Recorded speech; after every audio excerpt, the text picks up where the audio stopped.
Vasireddy Venkatadri international technologies యూనివర్సిటీగా వీవీఐటీ కళాశాల రూపాంతరం చెందింది. దీనికి సంబంధించి ఏపీ సర్కార్ నుంచి ఉత్తర్వులు అందుకున్నట్లు వీవీఐటీ వైస్ ఛాన్సలర్ వాసిరెడ్డి విద్యాసాగర్ తెలిపారు.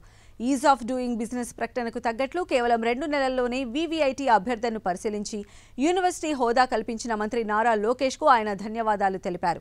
యూనివర్సిటీ అయినంత మాత్రాన ఫీజులు పెరుగుతాయన్న అపోహ వద్దని ఆయన చెప్పారు. వీవీఐటీ యూనివర్సిటీ అడ్మిషన్ టెస్ట్ నిర్వహించి టాలెంట్ ఉన్న వారికి స్కాలర్షిప్ ఇస్తామన్నారు. అడ్మిషన్ టెస్ట్లో 60 మార్కులు దాటిన విద్యార్థులకు ఫీజులో 50% రాయితీ ఇస్తామన్నారు. అనంతరం వీవీఐటీ యూనివర్సిటీ లోగో బ్రోచర్లను ఆయన విడుదల చేశారు. అంటే మనకి అంతకుముందు కాలేజీగా ఉన్నప్పుడు కాలేజీలో చేరేవాళ్ళు, ఆ మంచి పిల్లలు చేరటం వల్లనే కాలేజీని దూరం వచ్చింది. యూనివర్సిటీ అవగానే అంతా మన ఫీజులతోటి మనం ఎక్కువ ఫీజులు పెట్టుకొని డబ్బులు కట్టగలిగిన వాళ్ళు చేరితే అదే డిసిప్లిన్ తోటి అంత బాగా జరుగుద్దా లేదా అనేది మాకు అనుమానం ఉండింది.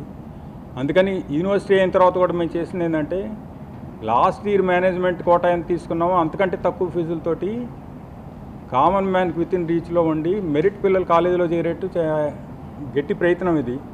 సో ఆ ఒక్కటి మంచి పిల్లలు చేరటం కోసం వాళ్ళకి విత్ ఇన్ రీచ్ ఉండే ఫీజులు పెట్టి కాలేజీకి అవసరమైనంతే యూనివర్సిటీకి అవసరమైనంతే తీసుకుంటామని గట్టిగా ప్రామిస్ చేస్తున్నాం.